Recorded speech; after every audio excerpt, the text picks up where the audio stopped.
Père des cieux, merci pour ce culte, merci pour le service de la parole aujourd'hui. Personne n'est digne de pouvoir briser les sceaux de ta parole. Seul ton esprit peut nous rendre capables, aptes à le faire. Et ce matin, nous supplions le Saint-Esprit de nous conduire, nous supplions le Saint-Esprit de se servir de notre bouche et de la remplir de ses propres paroles, afin de nourrir notre esprit et notre âme par des paroles de vie. Au nom de Yeshua, Amen. Alors nous ouvrons nos Bibles dans l'Évangile de Matthieu, au chapitre 16, et le verset 18. Moi je te dis que tu es Pierre, et que sur ce rocher je construirai mon église, et les portes du séjour des morts ne l'emporteront pas sur elle. Oui. La Bible dit dans ce passage de Matthieu 16, 18, « Et moi, je te dis que tu es Pétros, dans ma version, et que sur ce rocher, je bâtirai mon assemblée, et les portes de l'Hadès ne prévaudront pas contre elle. » La dernière fois que nous avons couvert ce récit qui s'est déroulé à Césarée de Philippe, nous avons souligné que Shimon, fils de Yona, en chair et en os, a reçu un nom nouveau, et que ce nom avait un lien avec le projet qu'avait Yoshua de bâtir son église. Le nom de Pierre avait une relation avec l'église, corps du Seigneur.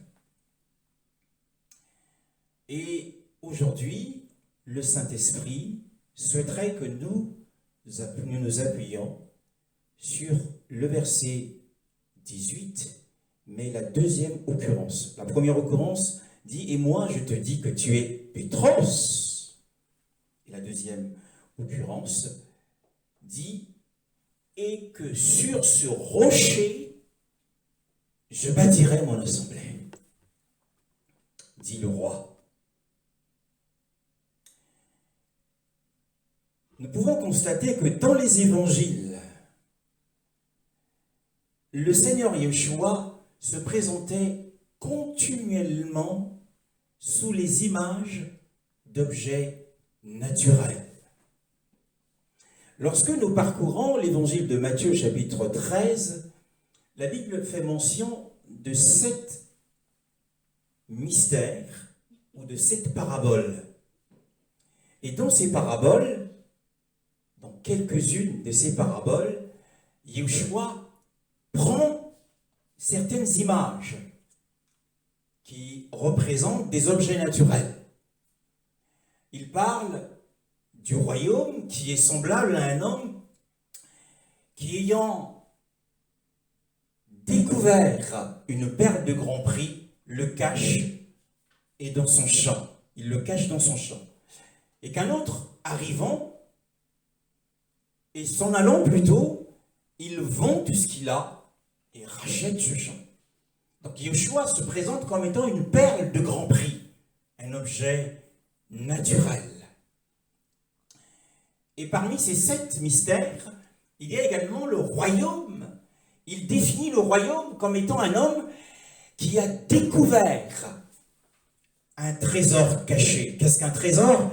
Eh bien, c'est un dépôt caché dans lequel sont réunis tout un ensemble d'objets, d'argent, d'or, de pierres précieuses.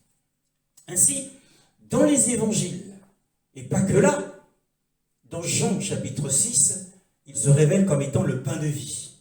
Le pain étant un objet quotidien, familier et banal. Le pain. Et dans Jean, chapitre 9, lorsqu'il guérit l'aveugle né, il se révèle comme étant le soleil de ce monde. Je suis la lumière du monde, dit-il.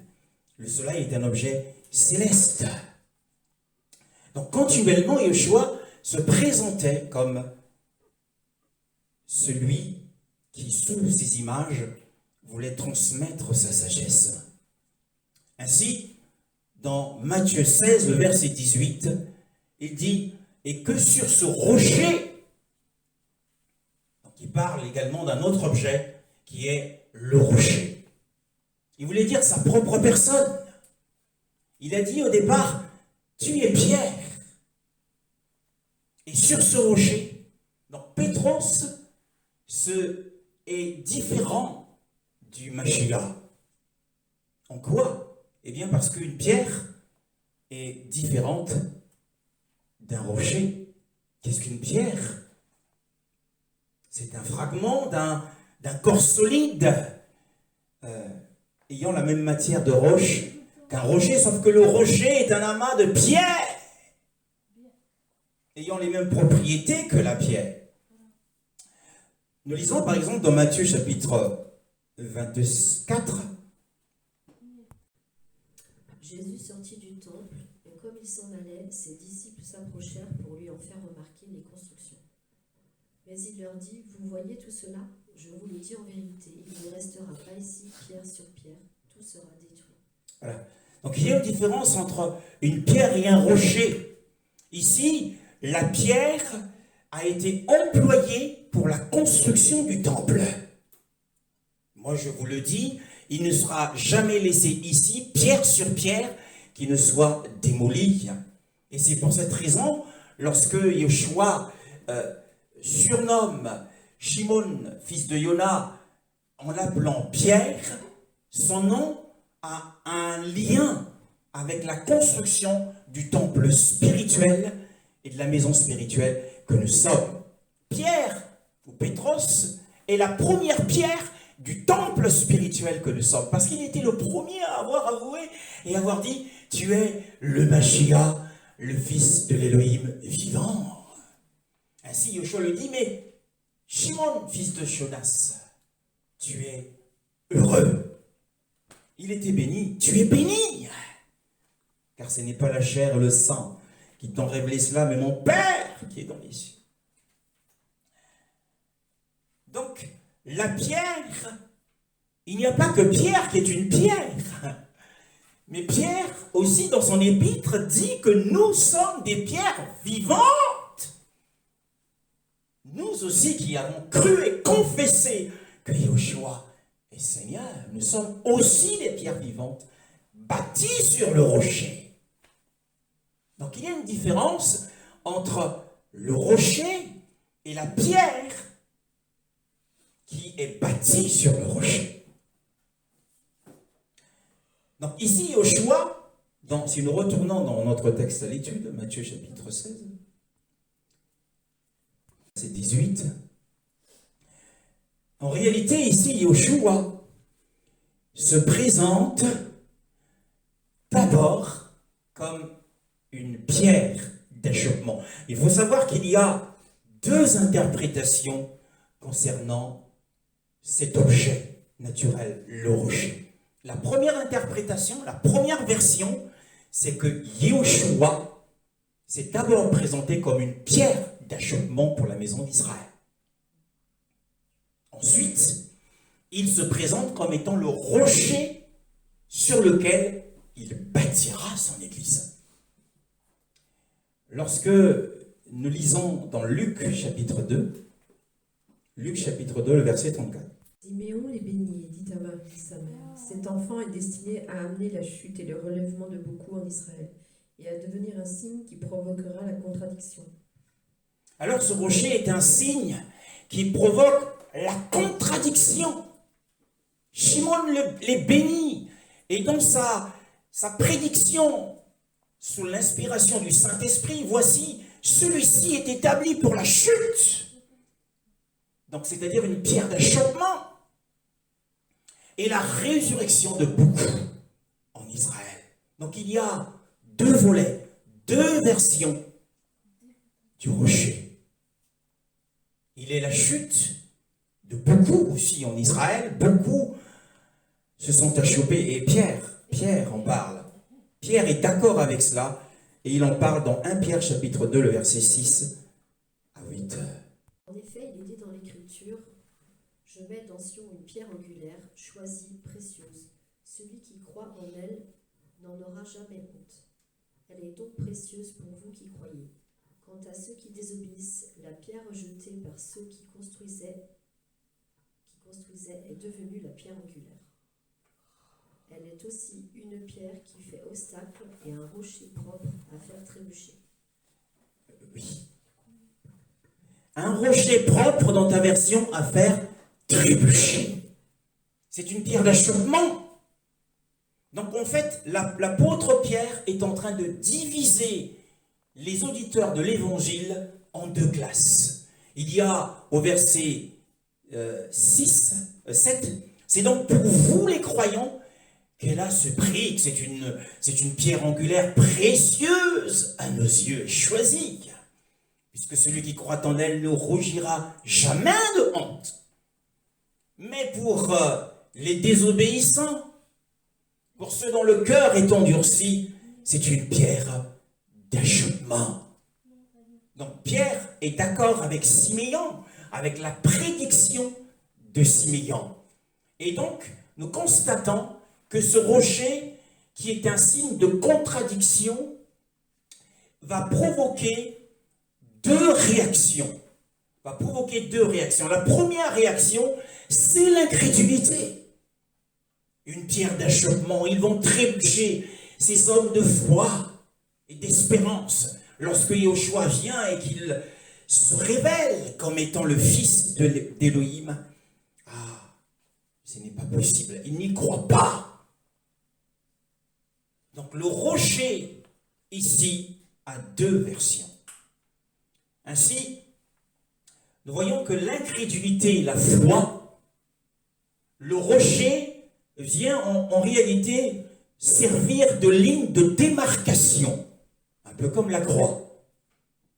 En se révélant comme étant le rocher, il vient tracer une ligne qui va démarquer les croyants aux incrédules. Il y a un corollaire dans l'Ancienne Alliance, dans le livre de l'Exode, au chapitre 14. Livre de l'Exode, au chapitre 14, le verset 19 à 20. Dieu qui marchait devant le camp d'Israël quitta cette position et marcha derrière eux. Et la colonne de nuée qui les précédait fit de même. Elle se plaça entre le camp des Égyptiens et le camp d'Israël. Cette nuée était obscure d'un côté, et de l'autre elle éclairait la nuit. De toute la nuit, les deux camps ne s'approchèrent pas l'un de l'autre. De toute la nuit, les deux camps ne s'approchaient pas les uns des autres pendant la nuit de ce monde. Eh bien parce que cette nuée, cette colonne de nuée, ce nuage de la présence du Seigneur était d'un côté ténèbres.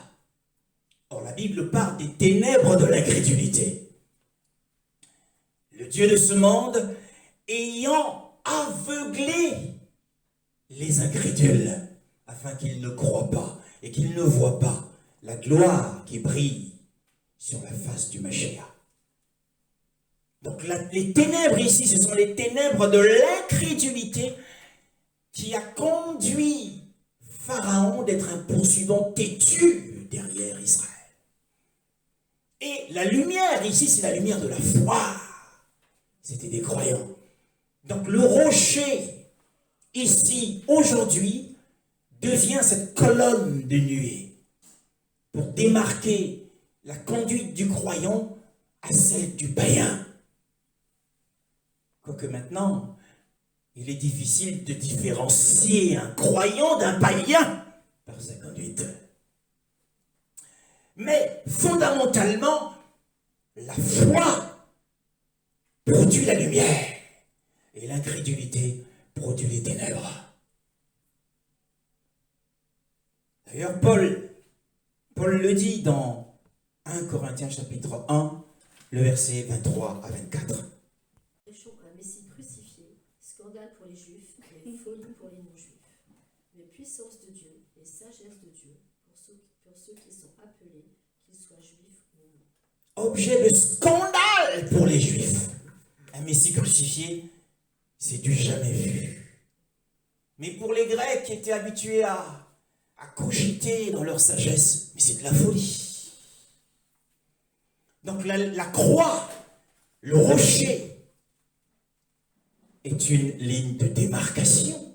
La Bible dit au verset 24, mais pour les appeler eux-mêmes, tant juifs que grecs, le Mashiach est la puissance d'Élohim et la sagesse. Ainsi, Siméon, dans sa prédiction, disait de l'enfant Yeshua qu'il devait être préparé pour la chute des Juifs et même la chute des Grecs sur le rocher. Nous retournons à notre texte à l'étude. Matthieu 16, 18. Mais entre-temps, nous lisons Jean 11, le verset 25, avant de retourner, s'il vous plaît, à ce texte. Jean 11, 25. Jésus lui dit, c'est moi qui suis la résurrection et la vie. Celui qui croit en moi vivra. Mais s'il meurt, même s'il meurt. Je suis la résurrection et la vie, dira le Seigneur à Marthe. Eh bien, cela devra convaincre l'ensemble du peuple d'Élohim sur la terre entière, sur la conclusion que nous voulons porter à toutes les Écritures que nous venons de lire, que Yahushua est le rocher de la résurrection et de la vie. Donc quand il dit « Je suis sur ce rocher, je bâtirai mon église ». Ce rocher n'est autre que le rocher de la résurrection et de la vie, sans quoi l'église, en réalité, n'a pas d'existence. Dans Jean 2, 18, le verset 18, on ne va pas le lire, il dit « Détruisez ce temple et en 3 jours je le relèverai ». Et ça a suscité les moqueries des Juifs. C'est en 46 ans, il nous a fallu 46 ans pour bâtir ce temple. Et toi tu dis en 3 jours, je le relèverai. Mais Jean, qui écrivait cet évangile, dit, mais il parlait du temple de son propre corps. Et là également, comme un objet, il se définit comme un temple. Et surtout, lorsqu'il se réfère à cela, dans 1 Corinthiens, chapitre 15, nous allons le lire parce que c'est très important. 1 Corinthiens, chapitre 15, le verset 13, 14 et le verset 20. S'il n'y a pas de résurrection des morts, Christ non plus n'est pas ressuscité. Et si Christ n'est pas ressuscité, alors notre prédication est vide, votre foi aussi. Et après le verset 20. Mais en réalité, Christ est ressuscité, précédant ainsi ceux qui sont morts. Oui. Si Christ n'est pas ressuscité, ou si le Mashiach n'est pas ressuscité, Paul dit, c'est en vain que nous prêchons, et c'est en vain que nous faisons profession de notre foi. En réalité, l'Église n'a pas d'existence sans la résurrection de Yeshua. Alors il est ce rocher de la résurrection et de la vie, sur lequel l'Église, qui est constituée des pierres vivantes que nous sommes, est bâtie. Ah, magnifique est le Seigneur. Et une merveilleuse parole de Deutéronome, chapitre 32. Oh, Moïse était vraiment inspiré du Seigneur. 32, de verset 4. Car toutes ses voies sont justes. C'est un Dieu fidèle et dépourvu d'injustice. Il est juste et droit. L'œuvre du rocher, dira Moshe, est parfaite. Son œuvre à la croix est parfaite. Il n'y a rien à y rajouter, rien. Nous sommes sauvés par grâce et les gens ont du mal avec ça. C'est une œuvre parfaite, celui qui croit au Fils a la vie. Et c'est une vie qui ne se perdra jamais, puisque c'est un don, c'est un cadeau, c'est une grâce. Ça ne dépend pas de ma conduite, ni de la conduite de nos sœurs. C'est une œuvre parfaite, accomplie par un autre, par son obéissance parfaite. Et celui qui est le gardien de cette vie, ce n'est pas nous, c'est Elohim lui-même. Car notre vie est cachée avec le Mashiach en Dieu, dit la parole. Son œuvre est parfaite. Et dans Matthieu chapitre 16, là, Yeshua prend une autre image. Mauvaise et adultère réclame un signe. Il ne lui sera pas donné d'autre signe que celui de Jonas, le prophète. Puis il les quitta et s'en alla.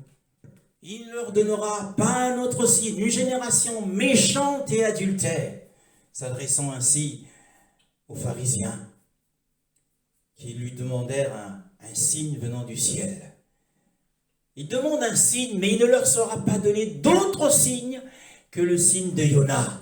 Or, l'histoire de Yona relate que cet homme avait été englouti dans le creux de l'estomac du grand poisson.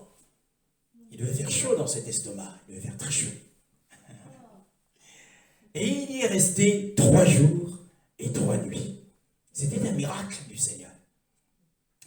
Et au 3e jour, il fut ressuscité à la vie. Ainsi, Yoshua dit, c'est le même signe. Je suis le véritable Jonas.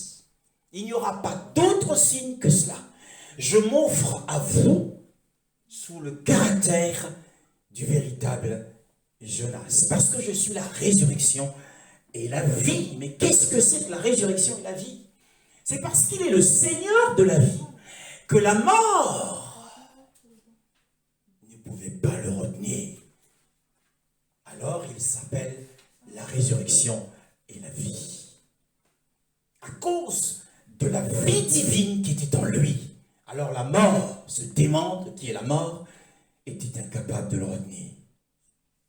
Et la résurrection est donc le fondement de notre espérance. Et elle s'est manifestée par la résurrection de Yeshua. Donc nous pouvons dormir sur nos 2 oreilles en sachant que lui, il est mort pour nous et que nous le verrons assurément. Ne perds pas ton assurance, l'assurance du salut. Et en s'offrant comme étant sous le caractère de Jonas, eh bien, ce témoignage de sa mort, de son ensevelissement et de sa résurrection 3 jours plus tard était suffisant pour condamner tout Israël pour cause d'incrédulité. À cause du meilleur exemple, je vais le lire rapidement dans Matthieu chapitre 12, le verset 41. Les hommes de Ninive, s'adressant en revenant sur l'histoire de Jonas, lorsque Yahweh lui dit « Maintenant lève-toi et va à Ninive ». Mais lui, prenant son billet, il s'en alla à Tarsis. La Bible dit que les hommes de Ninive se lèveront au jugement contre cette génération et la condamneront parce qu'ils se repentirent à la prédication de Yona. Et voici, il y a ici plus que Yona. Et c'est juste le caractère que Yeshua s'était offert à Israël. Mais, alors le meilleur exemple des Ninives ou des Ninivites était suffisant pour condamner Israël. Et lorsque nous retournons dans Matthieu 16, la Bible dit, au verset 18, nous avons couvert la question du rocher. Maintenant, nous allons nous tourner vers autre chose. Il dit, et que sur ce rocher, que va-t-il faire sur cette masse de pierre qu'est le rocher de la résurrection et de la vie? Tel est le thème que l'Esprit nous a donné. Que va-t-il faire? Eh bien, il dit, je bâtirai mon assemblée. Dans ta version, sœur Vanessa, c'est écrit assemblée. Matthieu 16, 18.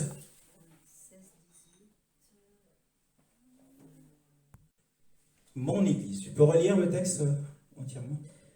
Alors 18. Oui. Et moi je te dis que tu es Pierre, et que sur ce rocher je construirai mon église. Amen. Mon église. Que signifie le terme église? Eh bien, ce terme signifie tout simplement un appel. Nous avons lu tout à l'heure, dans 1 Corinthiens 1, le verset 23-24, que la croix est un objet de scandale pour les Juifs et une folie pour les Grecs. Mais pour tous ceux qui sont appelés, tant Juifs que Grecs, c'est une puissance d'Élohim. Donc, les appelés, c'est ça l'ecclésia, c'est ça l'église. L'église signifie un appel. Mais pas tout simplement un appel. C'est ce que nous allons voir. Dans l'Ancienne Alliance, sous l'autorité de Moshe, l'ecclésia était toute la congrégation d'Israël, tous les fils d'Israël. Exode chapitre 19, le verset 3. Il monta vers Dieu, et l'Éternel l'appela du haut de la montagne en annonçant: Voici ce que tu diras à la famille de Jacob, ce que tu communiqueras aux Israélites. Voici ce que tu diras. Tu parleras ainsi à la maison de Jacob, et tu annonceras ceci aux fils d'Israël, non pas aux anciens, mais à tous les fils d'Israël. Donc il constituait l'ecclésia, c'est en grec, constituait toute la congrégation d'Israël dans le désert. Mais dans la Nouvelle Alliance, il ne s'agit plus de tout Israël, ni de toutes les nations. Il n'y a pas d'église de toutes les nations. Mais c'est une sélection. C'est une sélection, c'est un corps d'élus. Quelques-uns sont tirés par-ci, quelques-uns sont tirés par-là. Et nous formons tous un corps à qui le Père, car il a dit, nul ne connaît le Père si ce n'est le Fils, et nul ne connaît le Fils si ce n'est le Père, et celui à qui le Père veut bien le révéler. Lorsque nous venons à Yahushua, c'est le Père qui révèle Yahushua à la personne. Ainsi, à Shimon, fils de Yona, il dit, ce n'est pas la chair, le sang qui t'ont révélé cela, mais c'est mon Père qui est dans les cieux. Donc c'est le Père qui attire les hommes, quelques-uns dans certaines nations. Il n'y a pas une église de toutes les nations. C'est une sélection. Beaucoup sont appelés d'ailleurs. Beaucoup sont dans les églises, mais très peu sont sélectionnés comme étant des élus. Et c'est cette ecclésia-là que Yahushua vient, issu de toutes les nations, issu d'Israël et issu des gentils des nations, qui forment ce nouveau corps. Et dans Matthieu, donc, que nous sommes en train de lire, Matthieu 16, le verset 18, c'est la première mention du nom ou du mot Église dans la Nouvelle Alliance. C'est là. Et c'est très caractéristique, hein, c'est très important. Pourquoi? Eh bien parce que l'Église devait commencer et prendre position dans la foi, en Yahushua. Mais quel Yahushua? En Yahushua comme étant le rocher de la résurrection et de la vie. La foi, la Bible dit d'ailleurs, dans Romains chapitre 10, le verset 9, si tu crois au Seigneur Jésus de tout ton cœur, si tu confesses de ta bouche que Elohim l'a ressuscité d'entre les morts, tu seras sauvé. Donc notre prise de position est en Yahushua dans sa résurrection. Ainsi nous sommes bâtis sur le rocher de la résurrection et de la vie. Et que dirions-nous? Puisque nous l'avons dit que la maison qui est bâtie sur ce rocher est une maison de pierre vivante, comme Pierre l'a dit dans 1 Pierre 2. Nous ne l'avons pas lu, mais on va le lire. 1 Pierre 2, verset 5. En tant que pierre vivante, laissez-vous édifier pour former une maison spirituelle, un groupe de prêtres saints, afin d'offrir des sacrifices spirituels et que Dieu peut accepter par Jésus-Christ. Oui, donc la bénédiction qui repose sur les épaules des croyants, c'est la bénédiction d'être des pierres vivantes. Je ne sais pas quelle pierre êtes-vous. Peut-être que vous êtes une émeraude, un saphir, je n'en sais rien. Ne le sait que le Seigneur et vous. Mais c'est des pierres vivantes. Et lorsque nous contemplons la Nouvelle Jérusalem dans Apocalypse, elle est bâtie sur des pierres vivantes, de différentes couleurs. Mais c'est beau, mais ça sera merveilleux. Alléluia. Ce jour-là.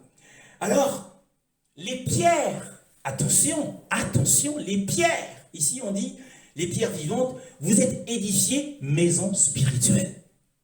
Donc des pierres, une maison des pierres vivantes. Ces pierres qui sont bâties sur le rocher, appartiennent au rocher.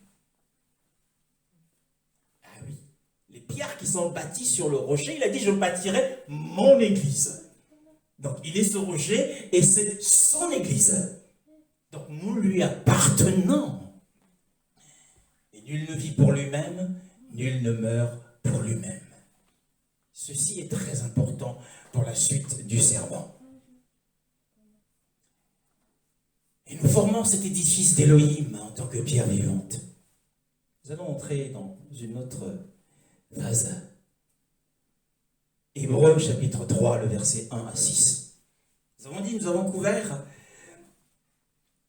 ce que c'est que le rocher, c'est le rocher de la résurrection, sur lequel nous avons pris position dans la foi. Nous sommes inébranlables. Hébreux chapitre 3, le verset 1 à 6. 1 à 6. Ainsi donc, frères et sœurs saints, vous qui avez part à l'appel céleste, portez vos pensées sur l'apôtre et le grand prêtre de la foi que nous professons, Jésus-Christ. Il est resté fidèle à celui qui l'a établi, tout comme Moïse l'a été dans toute sa maison. En effet, il a été jugé digne d'une gloire supérieure à celle de Moïse, dans la mesure où celui qui a construit une maison reçoit plus d'honneur que la maison elle-même. Toute maison est construite par quelqu'un, mais celui qui a construit toutes choses, c'est Dieu. Moïse a été fidèle dans toute la maison de Dieu comme serviteur, pour témoigner de celui qui allait être dit. Mais Christ l'est comme fils à la tête de sa maison. Or sa maison, c'est nous, pourvu que nous retenions fermement jusqu'à la fin la confiance et l'espérance dont nous tirons notre fierté. Oui, il introduit ce chapitre, c'est pourquoi. Donc en fait, c'est une conséquence de ce qui est dit au chapitre 2. Frères saints, participants de la vocation céleste, considérez attentivement l'apôtre et le grand prêtre devant notre profession, Yeshua Mashiach. Il est fidèle à celui qui l'a fait, comme aussi Moshe dans toute sa maison. Verset 2. Ensuite, au verset 5, Moshe a vraiment été fidèle dans toute sa maison. Et c'est la deuxième fois que l'apôtre, l'écrivain de l'Épître aux Hébreux, fait mention de toute sa maison. La première fois, ce verset 2, Moshe était fidèle dans toute sa maison. Au verset 5, Moshe a vraiment été fidèle dans toute sa maison. Quelle insistance! Et ceci pour nous montrer que cette maison dont il est question, a priori c'est la maison d'Israël, mais c'est la maison d'Élohim. Et où est-ce que ce passage a été témoigné? C'est dans le livre de Nombre, chapitre 12, le verset. Pas le cas avec mon serviteur Moïse. Il est fidèle dans toute sa maison. pour toute ma maison. Oui, ici, c'est lors d'un incident un incident qui a impliqué Myriam, sœur aînée de Moshe, et Aaron, frère aîné de Moshe, et Moshe lui-même. Il y a eu des murmures, il y a eu des critiques. Alors Yahweh est intervenu. Et là, il lui adresse la plus grande et la plus haute des louanges. Au verset, la Bible dit au verset 3, le Saint-Esprit dit, Moshe était un homme très humble, plus que tout autre humain sur les faces du sol. Quelle louange! Et au verset 7, Yahweh dit, il n'en est pas ainsi de mon serviteur, Moshe, qui est fidèle dans toute ma maison. Donc la maison d'Israël était la maison d'Élohim lui-même, comme le montre ce passage.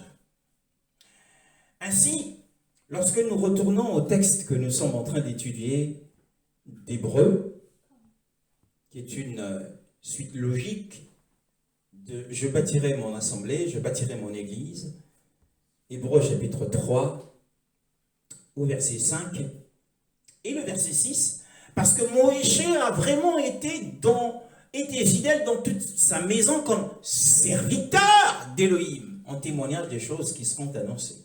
Le verset 6, mais Yehoshua l'est comme fils sur sa maison. Donc nous avons deux maisons ici. Et quelle est la différence entre les deux? La première maison a été confiée à Moshe. Car nous venons de lire le témoignage de Yahweh lui-même. Il n'en est pas ainsi de mon serviteur Moshe, car il est fidèle dans toute ma maison. Ainsi, Yahweh avait confié la maison d'Israël à Moshe, pour qu'il en soit un surintendant ou un ministre. Le ministre sous la loi, c'était Moshe. Moshe est la référence totale de l'ancienne alliance du judaïsme. Et d'ailleurs, sous la loi, il n'est apparu aucun homme qui soit aussi élevé que Moshe. Il n'y avait pas d'homme supérieur à Moshe. Ici, le Seigneur dit, d'ailleurs au verset 5, Moshe était un homme très humble, plus que tout autre homme, sur les sols ou les surfaces du sol, dans ma version.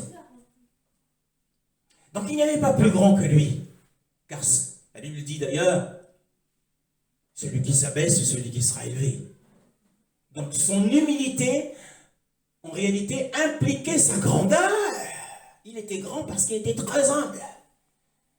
Il était grand parce qu'il était fidèle dans toute la maison d'Israël.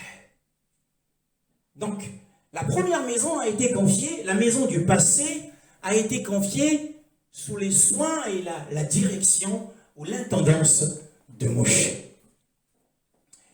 Il y a une deuxième maison, puisque dans Hébreux, verset 6, on nous parle du Mashiach, on nous parle de Yehoshua Mashiach, qui lui aussi est fidèle dans sa maison. Mais cette fois-ci, pas comme étant un serviteur, mais comme étant le fils.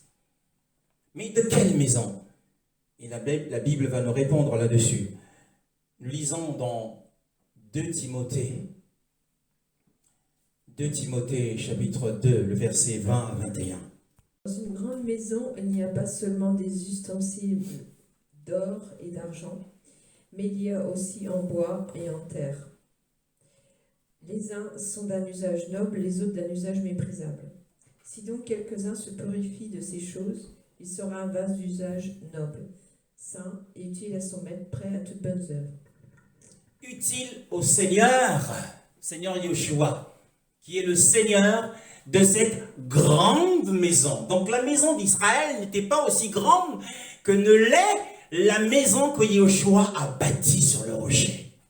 Je bâtirai mon église. Et nous avons vu que l'église est une maison spirituelle. Et cette maison est très très grande, à la différence de celle sous la loi et dans le désert. Donc nous voyons cette apparition dans son sens le plus plein. Ainsi, Moshe apparaît comme un serviteur. Bien qu'il fût grand sous l'ancienne alliance, le Seigneur ne l'appelle que serviteur. Bien qu'il fût fidèle, bien qu'il a obtenu la plus grande des louanges, mais le Seigneur, pour Yahweh, ce n'est qu'un serviteur. Mais quant à Yahushua, il dit « mon fils ». Mon fils. Alors, en quoi, avant de poursuivre plus loin, en quoi est-ce que nous allons nous arrêter sur Moshe, ensuite nous allons nous attarder sur Yahushua, qui est le fils de la maison. Mais intéressons-nous d'abord du serviteur Moshe dans la maison d'Israël. En quoi, nous pouvons nous poser la question de savoir en quoi est-ce que Moshe est-il fidèle? Comment a-t-il obtenu ce témoignage de la fidélité? En quoi est-il fidèle? Il était fidèle en trois choses.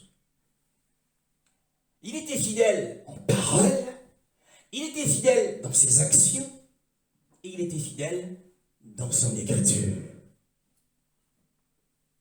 Alors nous pouvons nous appuyer pleinement et entièrement sur les écrits de Moshe ou de Moïse, j'allais dire.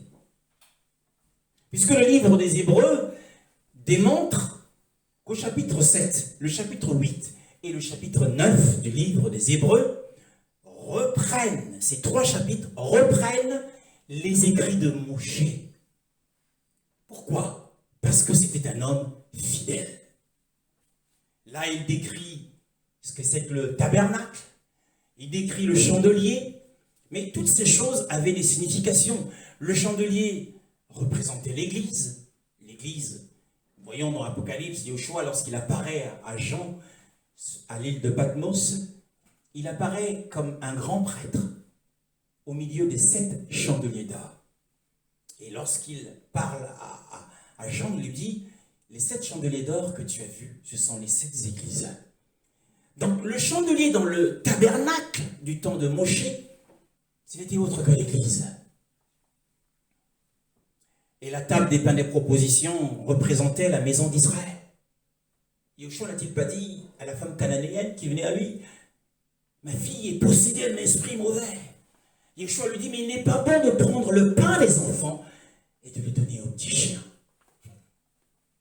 C'était une parole dure, moi j'ai du mal avec ça. Mais les païens étaient considérés sous la loi comme étant des chiens. Et d'ailleurs, si vous avez une vision de quelqu'un qui est un chien, sachez d'abord que c'est un païen, mais si ça concerne un chrétien, sachez que ce chrétien-là est dans l'impudicité. Parce que le chien, voilà, pas entrer dans les détails. Béni soit le Seigneur. Et donc il était fidèle en parlant, il était fidèle en agissant, et il était fidèle en écrivant. Exode chapitre 14. Hier, nous étions de sortie. Seigneur merveilleux. Et pendant que Carole s'occupait avec sa fille Rebecca, et que Daniel et nous étions délaissés, et le Seigneur s'est mis à me parler. Exode 40. Nous allons lire le verset 19, le verset 21, le verset 23, le verset 25, le verset 27 et le verset 32. On va aller tout doucement. 40, le verset 19 pour commencer.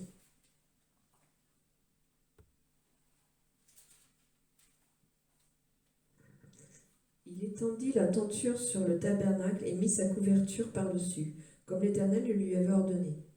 Ensuite, le verset 21. Donc, nous lisons le verset 19. Comme Yahweh l'avait ordonné à Moshe. Le verset 21, pardon. Puis il apporta l'arche dans le tabernacle, mit le voile de séparation et cacha ainsi l'arche du témoignage, comme l'Éternel le lui avait ordonné. Comme l'Éternel le lui avait ordonné, le verset 21 et le verset 23. Et il déposa les pains en ordre devant l'Éternel, comme l'Éternel le lui avait ordonné. Comme Yahweh le lui avait ordonné. Comme Yahweh l'avait ordonné à Moshe, le verset c'est le verset 23. Le verset 25. Et il arrangea ses lampes devant l'Éternel, comme l'Éternel le lui avait ordonné. Comme Yahweh l'avait ordonné à Moshe. Le verset 27. Et il y fit brûler le parfum odoriférant, Oui. comme l'Éternel le lui avait ordonné. Comme Yahweh l'avait ordonné à Moshe. Ça, c'est le verset 27. Ensuite, nous lisons le verset 32. Lorsqu'ils entrèrent dans la tente de la rencontre et qu'ils s'approchèrent de l'autel, ils se lavèrent comme l'Éternel l'avait ordonné à Moïse. Comme Yahweh l'avait ordonné à Moshe. 7 fois. 7 fois.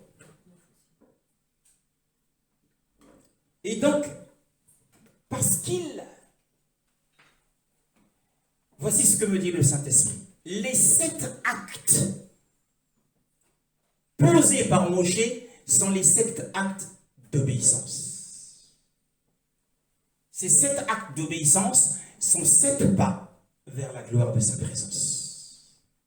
Car le verset 34 nous dit: la nuée couvrit la tente de réunion, la gloire de Yahweh remplit le tabernacle. Il poursuit, pendant que j'étais à attendre Carole et Rebecca. Chaque obéissance est un pas en avant. Lorsqu'un chrétien obéit à la voix du Saint-Esprit, il est en train de faire un pas en avant. Et chaque désobéissance est un pas en arrière. Les 7 étapes de soumission qui ont fait de Moshe un serviteur accompli, c'est ainsi qu'il a reçu le témoignage de la fidélité. Et ce témoignage fut scellé. Il a reçu, en présence d'Aaron et de Myriam, la plus haute louange qui touche sa fidélité. Donc il y a 7 pas d'obéissance. Or le chiffre 7, c'est le chiffre de l'accomplissement. Et Yoshua dit: tout disciple accompli sera comme son maître. Moshe était un serviteur accompli. Et c'est pourquoi Yahweh, et particulièrement dans Exode chapitre 40 et les 7 actes d'obéissance, a montré que cet homme était fidèle, à la fois dans sa façon d'agir et en écrivant. Mais il y a une question.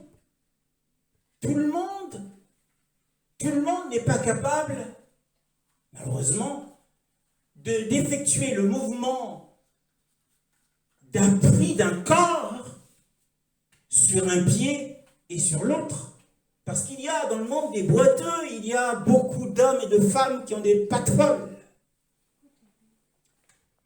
et qui sont en situation de handicap.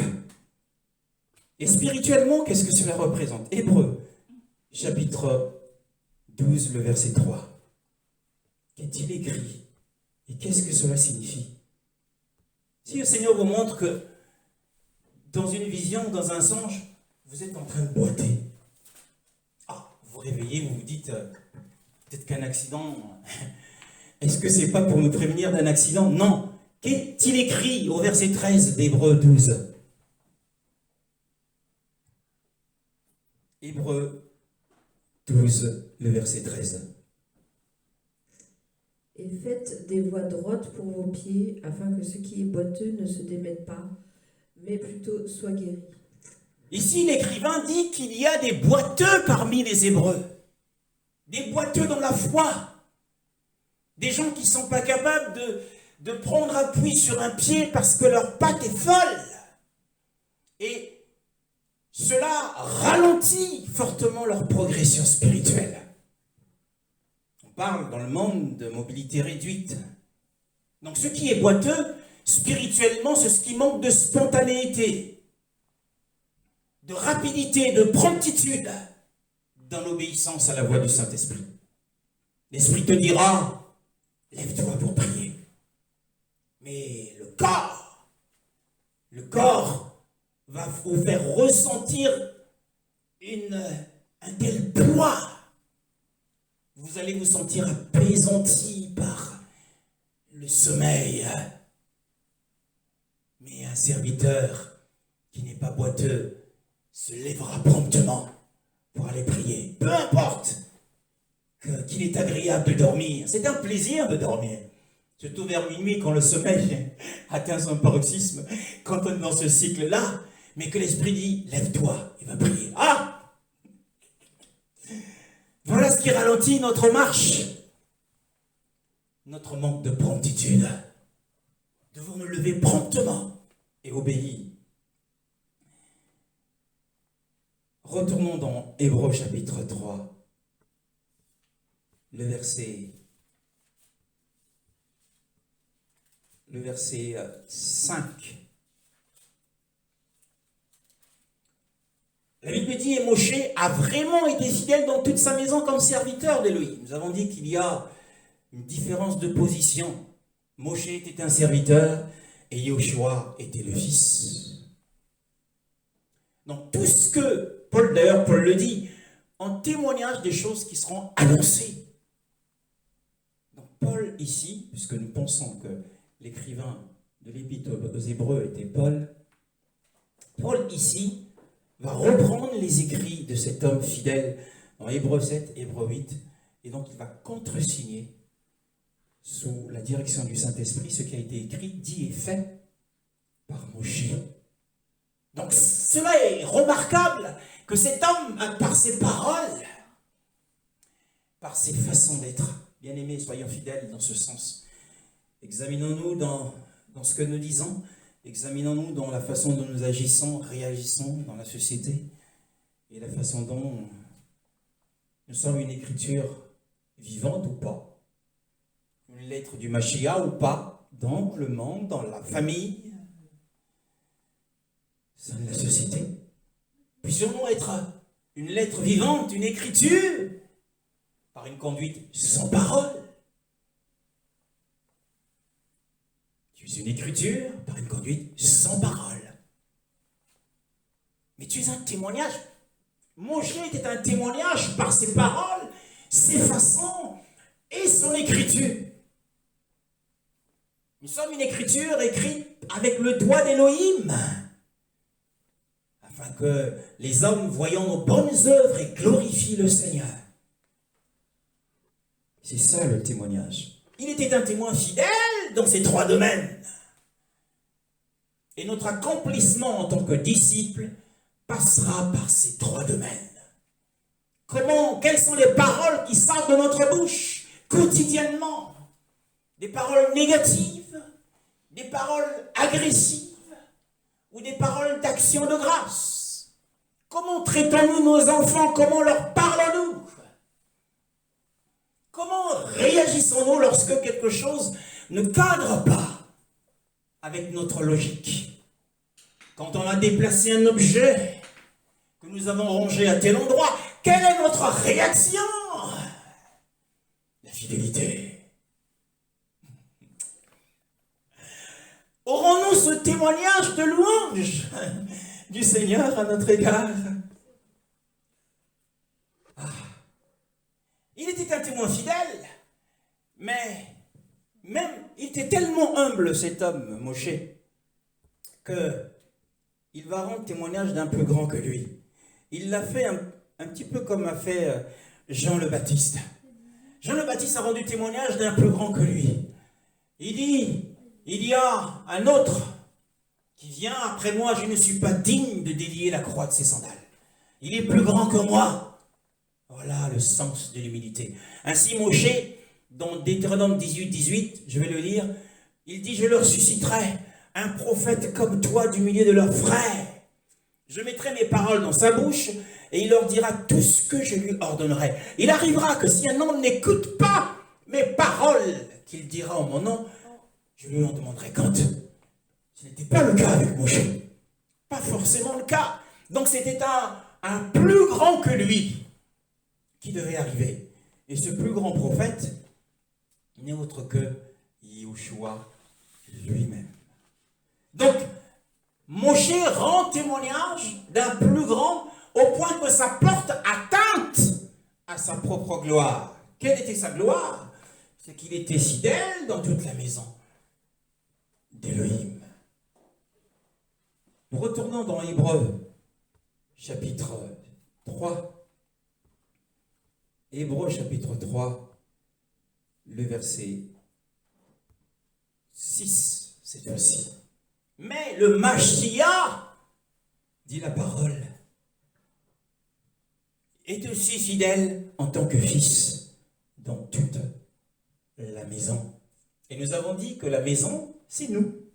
Puisque d'ailleurs, il le dit au verset 6. Et nous sommes sa maison, donc la maison de pierre vivante, pourvu, dit-il, que nous retenions jusqu'à la fin la ferme assurance et l'espérance qui est notre sujet de gloire. Quelle est cette espérance? C'est l'espérance, comme nous l'avons chanté, du retour du Mashiach pour venir régner sur la terre. Le royaume millénaire. Nous devons prêcher le royaume qui vient bientôt. Nous devons prêcher l'avènement du Seigneur. Nous devons prêcher son retour, nourrir cette espérance. Cette espérance a échoué dans beaucoup de cœurs. Beaucoup se sont établis, ne pensent qu'aux choses de la terre, et très peu pensent aux choses célestes. Mais le Fils l'est comme il est fidèle sur toute la maison. Quand l'écrivain parle du Fils, ici fidèle dans toute sa maison, à qui fait-il allusion?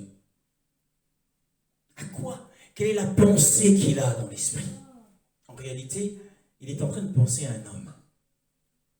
Il est en train de penser à un homme. Ici, Yahushua est représenté par Joseph.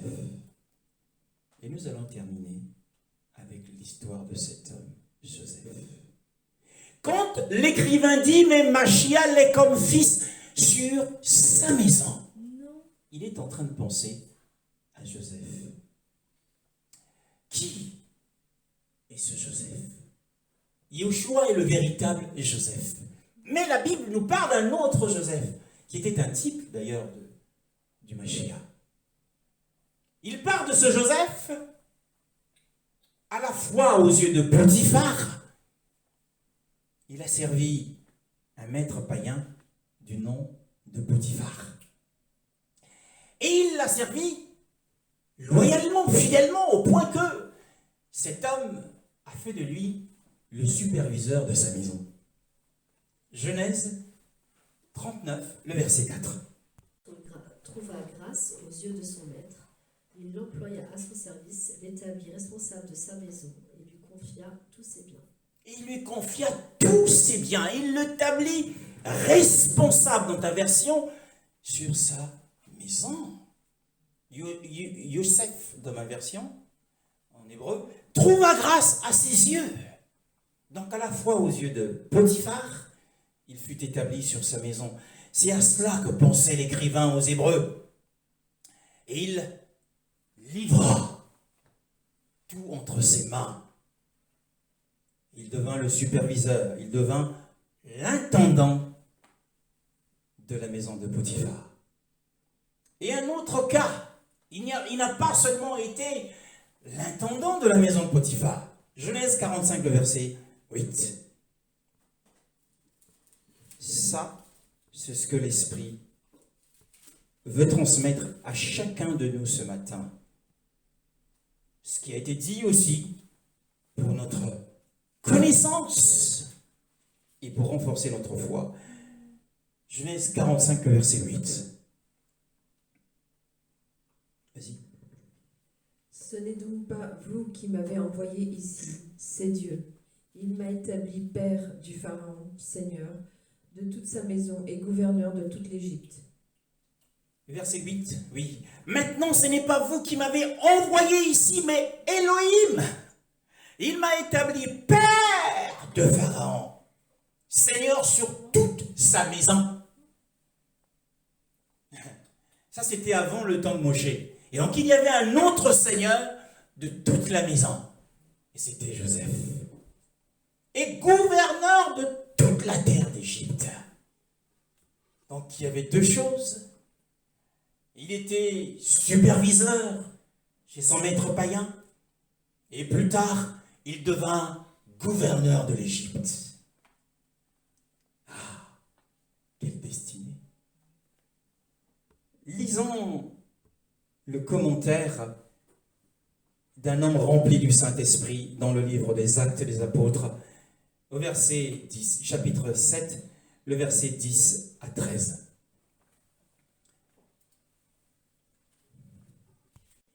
Et il l'a délivré de toutes ses détresses. Il lui a donné la sagesse, la grâce devant le Pharaon, le roi d'Égypte, qu'il a établi gouverneur de l'Égypte et de toute sa maison. Jusqu'au verset 13, je souhaiterais que tu commences au verset 9, s'il te plaît. Les patriarches jaloux de Joseph l'ont vendu pour qu'il soit emmené en Égypte, mais Dieu était avec lui. Et il l'a délivré de toutes ses détresses. Il lui a donné la sagesse et la grâce devant le Pharaon, le roi d'Égypte, qu'il a établi gouverneur de l'Égypte et de toute sa maison. Il est alors survenu de famine dans toute l'Égypte et en Canaan. La détresse était grande et nos ancêtres ne trouvaient pas de quoi manger. Jacob a appris qu'il y avait du blé en Égypte et il y a envoyé nos ancêtres une première fois. La deuxième fois, Joseph s'est fait connaître par ses frères et le Pharaon a ainsi appris quelle était son origine. Il a appris quelle était son origine. La question que le Saint-Esprit pose au peuple d'Élohim ce matin, que pensez-vous de Joseph? Que penses-tu de Joseph dans ton parcours terrestre? Que penses-tu de Joseph? Sans doute tu me répondras, comme on vient de le lire, mais c'était un grand homme, il était sage. Mais je me souviens encore que cet homme, jeune homme, il était aimé de son père, il était le favori de son père Jacob, mais qu'il était aussi aimé de Yahweh. Mais plus tard, il est devenu le dirigeant du monde. Et plus tard, il est devenu le libérateur d'Israël en cas de besoin pressant. Israël était dans la détresse. Heureusement, nous venons de le lire. Ce n'est pas vous qui m'avez envoyé, mais c'est Elohim. Et c'est ce à quoi nous pensons. Il était aimé. Il était aimé d'Elohim. Comme d'ailleurs va nous témoigner. En quoi est-ce que cet homme était aimé d'Elohim? Lisons-le dans Genèse 37, le verset 4 à 10. C'est une histoire passionnante. Passionnante. Genèse. Que leur père l'aimait plus que tous et se mirent à le détester. Ils étaient incapables de lui parler sans agressivité. Joseph fit un rêve. Il leur raconta à ses frères qui le détestèrent encore plus. Il leur dit « Écoutez donc le rêve que j'ai fait. Nous étions en train d'attacher des gerbes au milieu des champs, et voici que ma gerbe s'est dressée, et est même restée debout. Vos gerbes l'ont alors entourée et se sont prosternés devant elle. » Ses frères lui dirent « Est-ce que tu vas vraiment régner sur nous? Est-ce que tu vas nous gouverner ?» Ils le détestèrent encore plus à cause de ses rêves et de ses paroles. Joseph fit encore un autre rêve. Il le raconta à ses frères. Il dit « J'ai fait encore un rêve. Le soleil, la lune, 11 étoiles se prosternèrent devant moi. » Il le raconta à son père et à ses frères. Son père lui fit des reproches et lui dit « Que signifie le rêve que tu as fait? Faut-il que nous venions, moi, ta mère et tes frères, nous prosterner jusqu'à terre devant toi ?» Ses frères se montrèrent jaloux de lui. Mais son père garda le souvenir de cela. Il garda le souvenir de ses discours. Son père retenait ses discours. Ainsi, nous découvrons à travers ce récit, à travers le témoignage des rêves qu'il raconte, quel était le niveau de l'amour dont Élohim l'avait témoigné. Car ses rêves racontaient la grande exaltation qui l'attendait. Ses rêves racontaient qu'il serait grand, qu'il sera très élevé. Et cela a ému davantage d'envie, de jalousie chez ses frères. Et lorsque nous avons lu tout à l'heure dans Actes chapitre 7, le verset 9 à 13, il est dit que les patriarches, émus d'envie, vont dire Joseph. Alors qu'en est-il de sa première histoire? En réalité, Joseph avait deux histoires. Il avait deux destinées. La question qui nous est posée, que pensez-vous de Joseph? Bon, nous avons dit, c'était un grand homme, qu'il était sage, rempli de sagesse, qu'il était le dirigeant du monde, qu'il était le libérateur d'Israël, il était le favori de son père. Mais qu'en est-il de sa première histoire? Eh bien, sa première histoire révèle, comme l'a lu notre bien-aimée sœur, au verset 4, qu'il était détesté par ses frères et aucun des 11 frères ne lui parlait pacifiquement. Dans ma version, il le haïssait, il ne pouvait lui parler en paix. Et dans ta version, il ne pouvait pas lui parler sans être agressif. Donc là, lorsque nous parlons à quelqu'un avec agressivité, souvenons-nous, c'est un signe de haine ou de détestation. Mais parler pacifiquement à un frère, une sœur, une mère, une tante, un ami, est un signe d'amour. Bien-aimé dans le Seigneur. Aucun de ses frères ne lui parlait pacifiquement. Alors, il fut dans sa deuxième histoire, ça c'est en ce qui concerne sa première histoire, il fut faussement accusé. Nous lisons dans Genèse chapitre 39. Faisons un résumé de son histoire. Genèse chapitre 39, le verset 20. Et le mit en prison, à l'endroit où les prisonniers du roi étaient enfermés. Il resta donc là, en prison. Et le seigneur de Yosef le prit et le mit en prison. Il le jeta en prison à l'endroit où les prisonniers, c'est-à-dire les transgresseurs, il a été compté parmi les transgresseurs, après avoir été faussement accusé. Il a été compté parmi les transgresseurs et jeté dans les cachots par son maître païen. Que dites-vous de lui maintenant?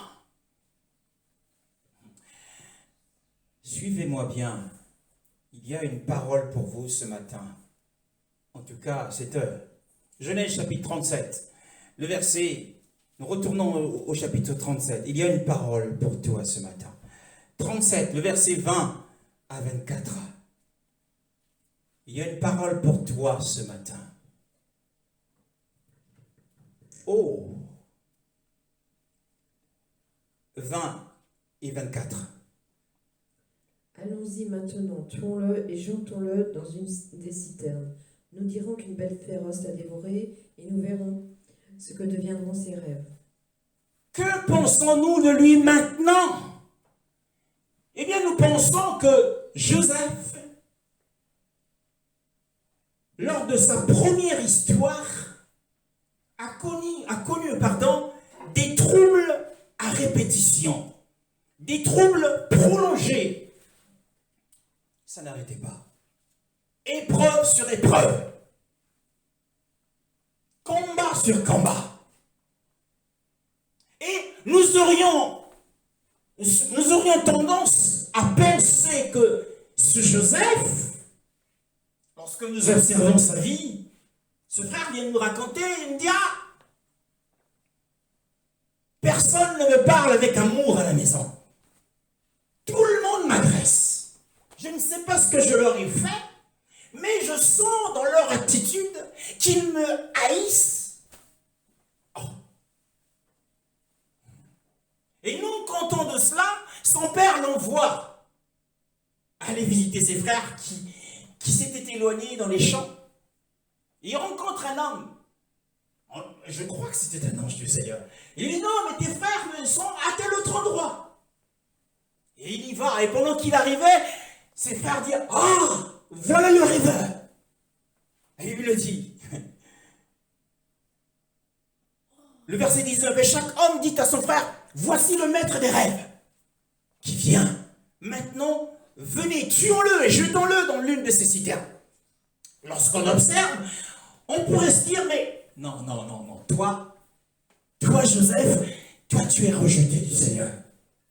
Parce que les troubles à répétition, les épreuves qui sont en train de s'abattre sur toi, ça montre que il y a un problème spirituel dans ta vie.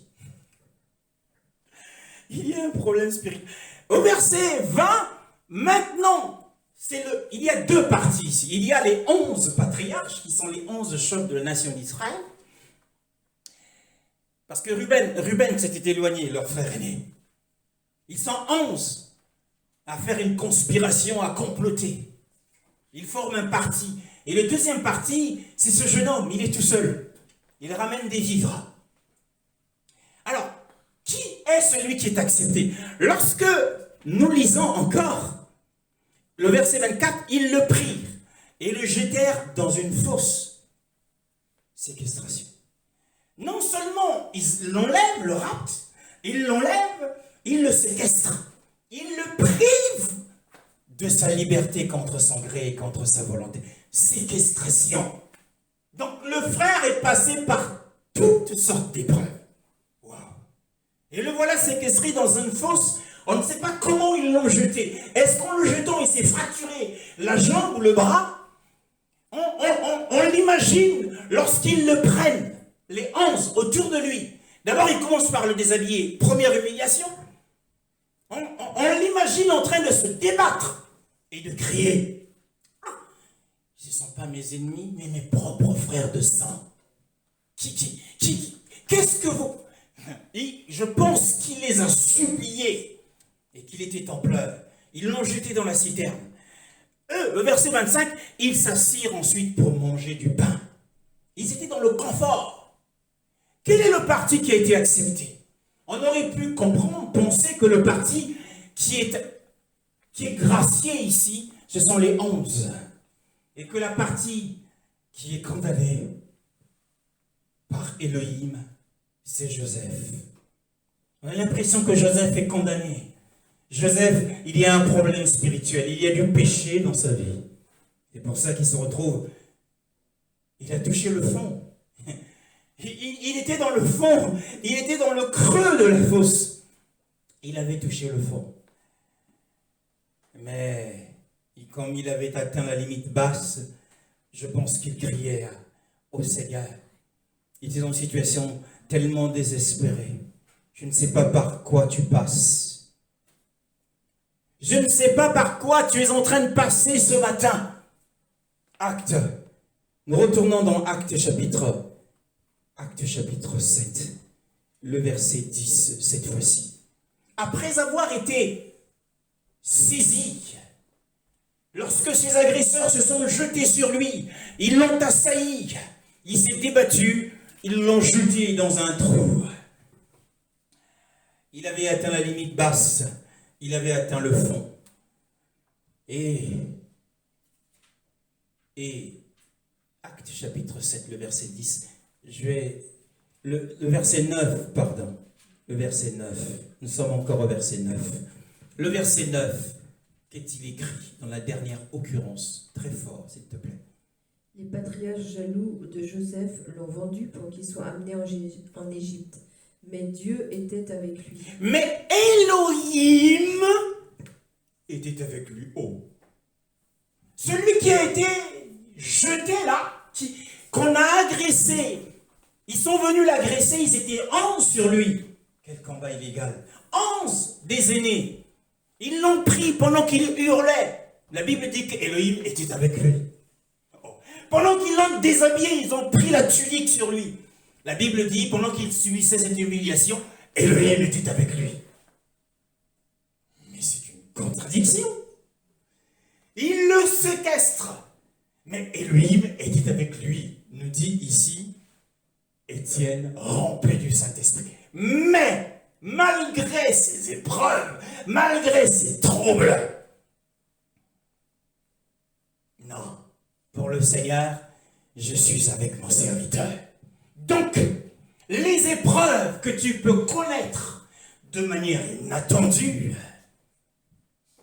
ne sont pas une preuve que tu as été rejeté, que tu es mal aimé du Seigneur, que le Seigneur t'a oublié. Non, je suis avec vous tous les jours jusqu'à la fin du monde, la consommation.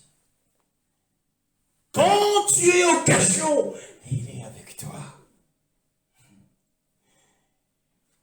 Tu aurais dit à Joseph, mais le Seigneur est avec toi. Ah, mais comment peut-il être avec moi?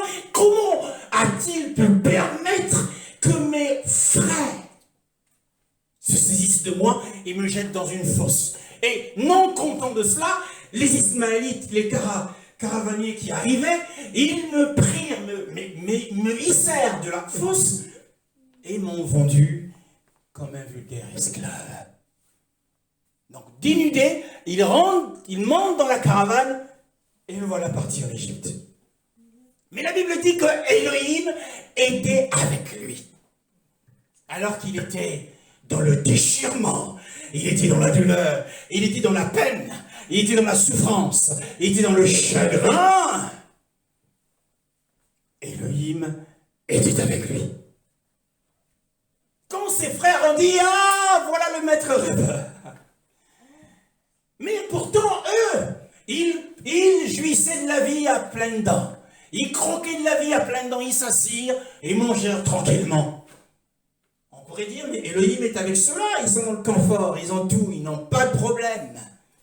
Non, Elohim n'était pas avec eux, mais il était avec le rejeté. Il était avec celui qui a été emprisonné contre sa volonté. Waouh! Ça change tout.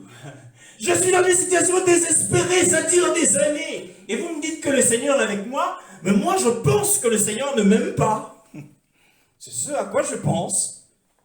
Mais la Bible donne un contre-témoignage de ce qui sort de notre bouche. Waouh. Alors, les patriarches ici représentent les hommes en général. Des brutes, des violents, tout type d'hommes. Les 11 patriarches ici représentent les hommes en général dans la société. Et c'est un principe général qui ressort de cette occurrence, c'est que celui que les hommes avaient rejeté est celui que Elohim avait favorisé. Celui qui subit des violences injustes, qui pleure dans sa chair, tu es celui qui est aimé du Seigneur.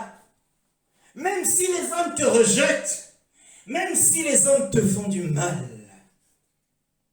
Il y a un mystère dans cette histoire. Hein? Genèse chapitre 45. Ça va faire ressortir un mystère que nous avons commencé à aborder il y a quelque temps. Genèse chapitre 45, le verset 5, le verset 7 et le verset 8. Maintenant, ne vous tourmentez pas et ne soyez pas fâchés contre vous-même de m'avoir vendu pour que je sois conduit ici. Car c'est pour vous sauver la vie que Dieu m'a envoyé ici avant vous. Le verset 7.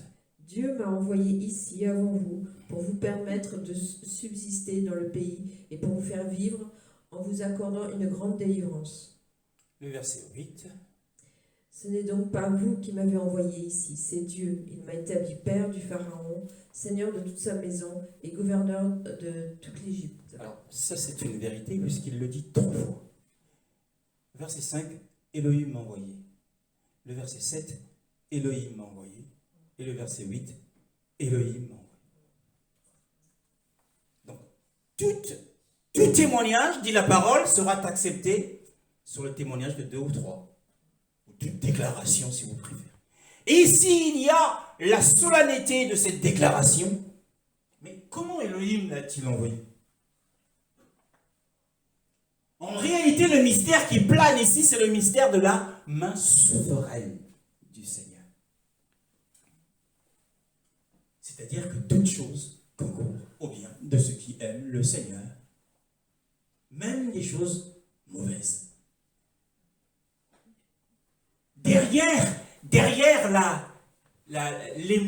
l'esprit qui encourageait, il y avait l'esprit qui encourageait les 11, c'est l'esprit de jalousie. C'est un démon. Ce démon était en train de les encourager. Ah, saisissons-le, tuons-le. Mais qui a permis que cet esprit se saisisse des 11 et qu'il fasse du mal à Joseph? Qui a permis? C'est Elohim, l'Elohim souverain. Il fait miséricorde à qui il veut, il endurcit qui il veut. Pourquoi? Mais quelle drôle de mission! Mais c'était un apôtre. Comment est-il rentré en Égypte? Il est rentré en tant qu'esclave. Et il s'est retrouvé au marché des esclaves. Et Pharaon, qui était un bourreau, il a dû examiner ses dents, ses oreilles, ses pieds, comme un objet, quoi. Mais c'était dégradant. Et c'est ainsi qu'il, lui, je ne sais pas comment, il a eu cette révélation. Mais il dit que c'est Elohim. Mais c'est fort. C'est très très fort. Ainsi, la même conduite a été celle des Juifs à l'encontre de notre Seigneur. Matthieu, chapitre 27, le verset 18. Il est le véritable Joseph. Matthieu 27, le verset 18.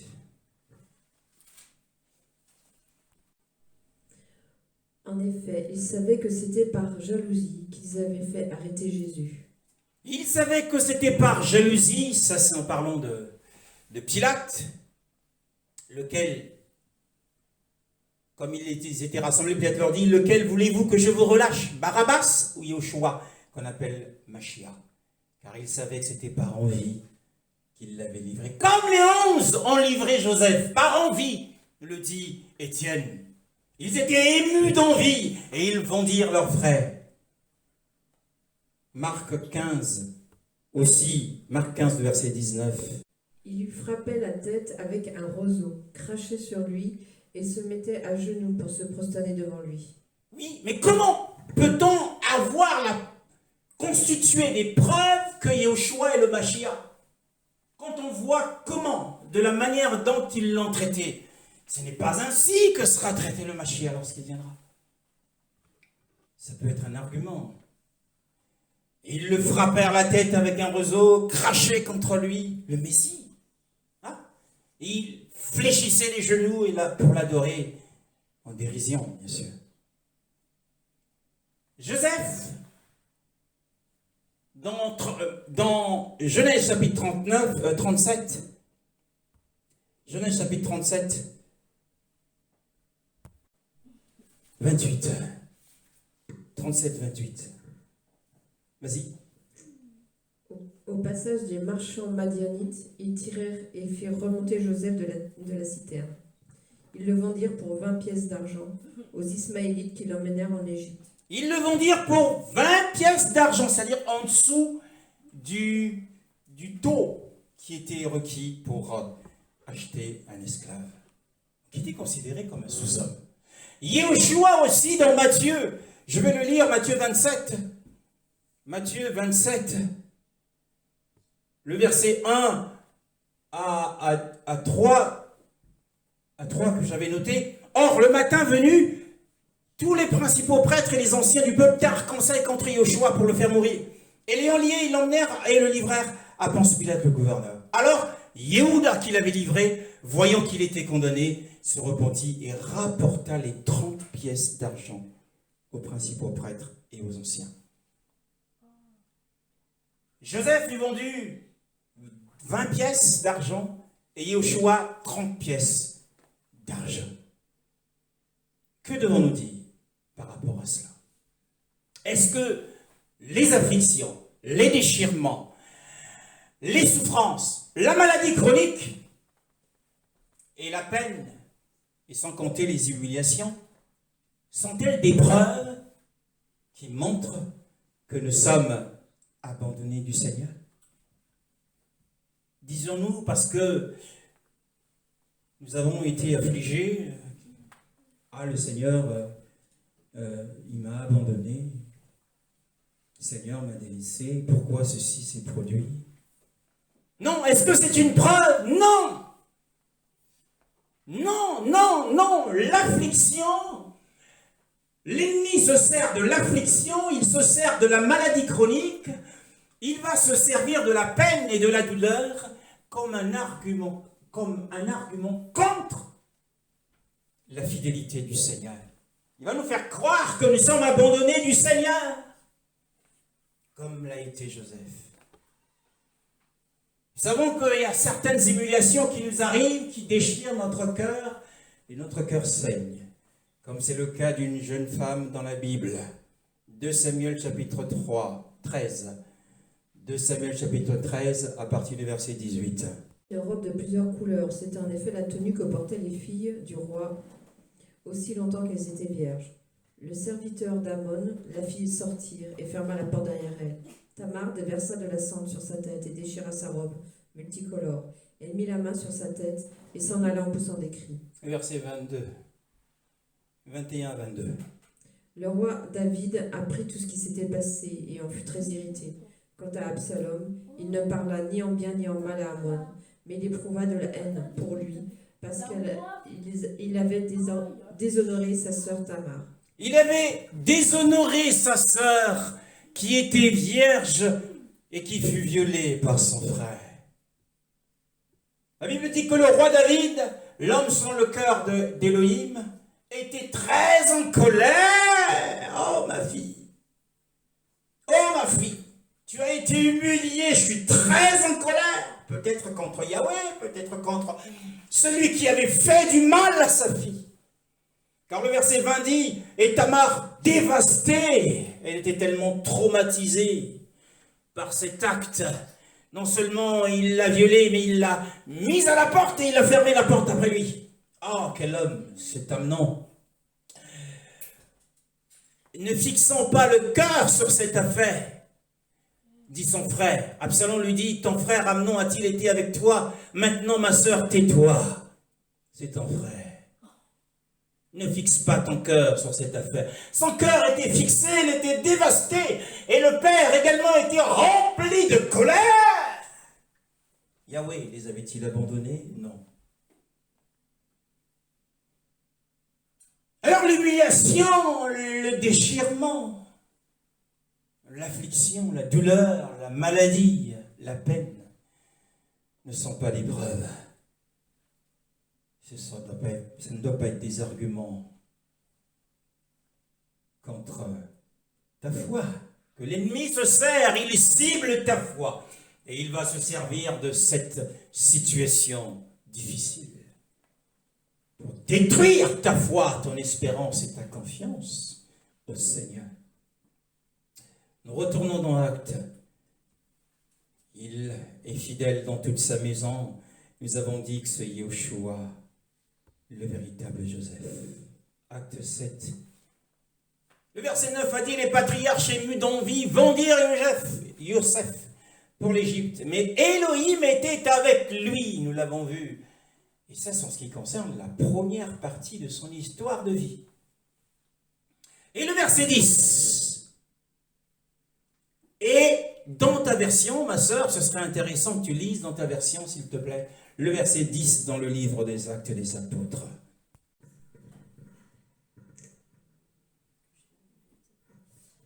Il l'a délivré de toutes ses détresses et lui a donné la sagesse et la grâce devant le Pharaon, le roi d'Égypte, qu'il a établi gouverneur de l'Égypte et de toute sa maison.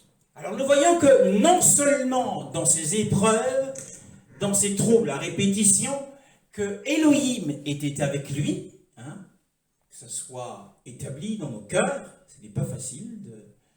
Moi d'ailleurs, dans certaines épreuves de cette semaine, je me suis dit, pourquoi le Seigneur a-t-il permis cela au travail? Et justement, il avait un enseignement à me donner. Non, Non, non, il était avec moi. Il était avec moi quand j'ai fait cette erreur au travail. Ou cette erreur s'est produite. Je ne suis pas forcément le responsable. Mais j'étais dévasté. J'étais dévasté. Et maintenant, je rends grâce. Hein? Le Seigneur est avec nous. Alors, il n'était pas seulement avec lui, mais il a fait autre chose. C'est qu'il l'a délivré de toutes ses afflictions. Donc, le Seigneur va être avec nous dans l'épreuve. Le malheur atteint souvent le juste, mais Yahweh l'en délivre toujours. Viendra le temps de la délivrance. Et il lui donna de trouver faveur. Yehoshua, méprisé et abandonné de ses frères, et accusé faussement d'ailleurs par ses propres frères, a non seulement été délivré de toutes ses épreuves, il a été méprisé, on l'a vu tout à l'heure, ils ont craché sur lui, ils lui ont donné des coups. Les Romains se sont servis des fouets en lanière de cuir, avec des bouts de métaux à l'extrémité de ces lanières, et ils le flagellèrent au point d'arracher la chair de son corps. Et la Bible dit qu'il a été aussi délivré de toutes ces épreuves. Comment? Par la résurrection d'entre les morts. Les Juifs, le voyant à la croix, le dirent: descends à la croix, descends de la croix, et nous croirons que tu es le Messie. Non, il ne s'en est pas sorti. Il ne s'est pas délivré de la croix. Mais c'est 3 jours après que le Père l'a ressuscité d'entre les morts. C'est ainsi qu'il est le rocher de la résurrection et de la vie. Et nous avons lu qu'il l'arracha à toutes ses épreuves et lui donna grâce et sagesse devant le Pharaon, roi d'Égypte, et l'établit gouverneur sur l'Égypte et sur toute sa maison. Ainsi, Yehoshua, après avoir été délivré de toutes ses épreuves par sa résurrection d'entre les morts, son père, le roi des rois, qui est le roi de la terre et du paradis, va bientôt l'élever comme le prince de la terre, lorsque le temps du royaume millénaire arrivera. Il est véritablement le Joseph que nous attendons. Eh bien, il sera le maître de sa maison. On a dit que, concernant Joseph, il était établi gouverneur sur toute sa maison. Et la maison spirituelle dans nos constitutions, il n'y a pas que nous, mais il y a aussi les anges. Yehoshua va gouverner aussi sur les anges. Il lui donna grâce et sagesse. Joseph, rejeté par sa famille et oublié d'ailleurs pendant près de 13 ans. Et finalement, lorsqu'il arrive en Égypte, il trouve un foyer, il trouve une femme, il a des enfants et il a aussi trouvé la gloire. Lorsqu'ils ont vu Yehoshua, ils ont dit: ah, voilà le rêveur. Il se prend pour le Mashiach. Mais pourtant, il sera suprêmement, comme nous l'avons chanté tout à l'heure, suprêmement élevé comme l'homme le plus sage par le souverain de la terre. La première moitié de la vie de Joseph, à quoi cela nous fait penser? De Bethel, il y avait encore une certaine distance jusqu'à Ephrata lorsque Rachel accoucha. Elle eut un accouchement pénible. Pendant les douleurs de l'accouchement, la sage-femme lui dit: n'aie pas peur, car tu as encore un fils. Alors qu'elle allait rendre l'âme, car elle était mourante, elle lui donna le nom de Benoni. Mais son père l'appela Benjamin. Oh, pendant qu'elle était dans les travaux forcés, pendant qu'elle hurlait et qu'elle était sur le point de mourir, elle appela son fils Benoni, qui signifie fils de ma douleur, fils de ma souffrance. Mais son père, qui assistait à son accouchement et qui l'encourageait à donner naissance à Benjamin, il l'appela Benjamin pour changer le cours de cette prophétie donnée par Rachel. Rachel l'appela Benoni, mais lui l'appela Benjamin, fils de ma droite. Ces 2 noms sont 2 destinées qui ne vont pas s'accomplir dans la vie de ce Benjamin, mais qui s'accompliront dans la vie de son frère Joseph. Joseph a été dans la première moitié de sa vie, il a été le Bénoni, l'homme de douleur, habitué à la souffrance, avec des troubles à répétition. Yahushua n'est-il pas appelé par Ésaïe le prophète, l'homme de douleur, habitué à la souffrance? La première moitié de la vie de Joseph était lourdement chargée d'affliction. Il se pourrait que votre vie est chargée d'affliction. Et la Bible dit, déchargez-vous sur lui de tous vos fardeaux, car il prend soin de vous. Mais Yeshua n'a-t-il pas dit, venez à moi, vous tous qui êtes chargés et fatigués, et je vous donnerai du repos? Prenez mon fardeau sur vous, car il est léger. Le fardeau du Seigneur est léger selon les paroles de Yeshua. Mais c'est le langage de la foi. C'est le même langage de la foi qu'a pris d'ailleurs l'apôtre Paul. L'apôtre Paul a vécu de ces troubles, de ces persécutions. Il a failli mourir, mais il dit les légères afflictions du moment présent. Légères afflictions, tu rigoles? Oui, le fardeau, Yeshua dit c'est léger, mais quand on le porte, c'est dur. Alors la première moitié de la vie de cet homme était lourdement chargée d'affliction. Mais il était non seulement le Bénoni, mais il était aussi le Benjamin du Seigneur, c'est-à-dire le fils élevé à ma droite. Le psalmiste dit, assieds-toi à ma droite jusqu'à ce que je fasse de tes ennemis ton marchepied. Et le psaume, je vais le lire rapidement, nous allons bientôt terminer. Le psaume 105, le psaume 105, le verset 17 et jusqu'au verset 21, le psaume 105. La Bible dit, il envoya un homme devant eux. Joseph fut vendu comme esclave. On serra ses pieds dans les ceps, son âme entra dans les fers, jusqu'au temps où vint sa parole, où la parole de Yahweh l'éprouva. Dans ta version, sœur Carole, ce serait intéressant, la version du français courant. Oui. Il a envoyé un homme devant eux, Joseph, qui a été vendu comme esclave. On a attaché ses pieds avec des chaînes. On a enserré son cou dans du fer, jusqu'au moment où est arrivé ce qu'il lui avait annoncé, et où la parole de l'Éternel l'a justifié. Le roi l'a fait libérer, le dominateur des peuples l'a relâché, il l'a établi seigneur sur sa maison et maître de tous ses biens. Dans une autre version, il est dit jusqu'au temps où vint sa parole, ou jusqu'au temps où vint l'accomplissement des songes que Joseph avait relatés. En fait, la vraie version, c'est celle-là. Jusqu'au temps où vint l'accomplissement des songes que Joseph avait relatés à ses frères. Quand il se retrouve en prison. Il y a un temps où la prophétie... Ça a duré 13 ans, hein, pour notre ordre. Ça a duré 13 ans. Jusqu'au moment où, waouh, il a fallu qu'il soit patient. Que lorsqu'il révèle, il interprète les rêves des autres prisonniers. Et c'était le temps pour lui d'être élevé à la droite de Pharaon. Il était le Benjamin. Il a été Bénoni pendant un moment, mais la deuxième moitié de sa vie a été glorieuse. Et c'était une gloire sans interruption, jusqu'à sa mort. On aimerait bien ça, mais il n'y a pas de gloire sans croix. C'est Job aussi. Oui, tout à fait. C'est dans le même esprit. C'est dans le même esprit. Ainsi, Yoshua, rejeté par ses frères, le Nazaréen rejeté, et sur la croix, il subit une mort dégradante. Il n'est pas délivré.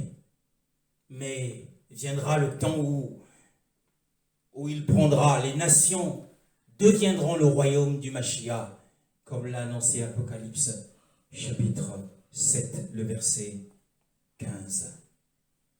Que ce temps arrive où Yeshua prendra le gouvernement de la terre. Il n'a pas souffert en vain. Ce n'est pas en vain qu'il est mort. Car le psaume 2 dit, demande-moi, je te donnerai les nations pour héritage et les extrémités de la terre pour possession. Il est l'héritier, il est le véritable Isaac qui doit hériter de la terre. Et ceux qui gouverneront avec lui seront des princes. Alors nous devons être fidèles à cette espérance et nous devons attendre avec patience le retour du Seigneur.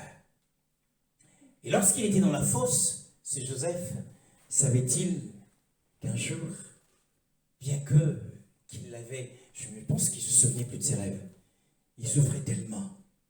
Et dans Actes, pour finir, le dernier verset, Actes, chapitre 7, le verset 11 à 13. Actes, chapitre 13, 7, le verset 11 à 13, la Bible dit: il survint dans toute la terre d'Égypte et dans celle de Canaan une famine et une grande tribulation, et nos pères ne trouvèrent pas des vivres. Mais Jacob apprit qu'il y avait du blé en Égypte. Il y envoya une première fois nos pères. Et la seconde fois, Joseph fut reconnu. À quoi cela fait-il penser? Le temps du jugement arrive, et le jugement assaillera Israël. Ce jour est appelé la grande tribulation. La grande tribulation est sur le point d'arriver. Alors, à la fin de cette grande tribulation, Israël sera cerné de toutes parts, haï des nations, combattu par l'Antéchrist en tant que dirigeant. Puisqu'il fera alliance avec Israël, et la troisième année, il rompra cette alliance. Et il va se retourner contre Israël. Et les nations qui seront en confédération avec l'Antéchrist, assailleront Israël. Ce sera une tribulation terrible. Et dans le monde, il y aura ce que la Bible appelle l'épreuve qui surviendra sur toute la terre habitée, dans Apocalypse 3, verset 10. Mais les saints vigilants et prudents, seront enlevés avant ce temps. Et ce temps sera, Yoshua l'a dit, si ce temps n'avait pas été abrégé par le Père, aucun ne serait sauvé. Alors, à la troisième année et demie, le Seigneur descendra. Alors, comme il est écrit ici, et la seconde fois, Joseph fut reconnu par ses frères, alors il se révélera à ses frères. Avant qu'il ne se révèle à ses frères et qu'il sache qu'en fait, celui que nous avons dit que ce n'était pas le Messie, mais c'était lui. Il leur a dit, votre maison vous sera laissée déserte jusqu'à ce que vous disiez, béni soit celui qui vient au nom du Seigneur. Ils vont tellement prier pour que le Messie vienne. Et il viendra pour les délivrer à ce moment-là. Il détruira l'Antéchrist, détruira les armées et commencera le royaume de 1000 ans. Béni soit le Seigneur. Qui ce matin nous dit que celui qui est le Fils sur toute sa maison, c'est Yoshua, le véritable Joseph. Que le Seigneur nous bénisse.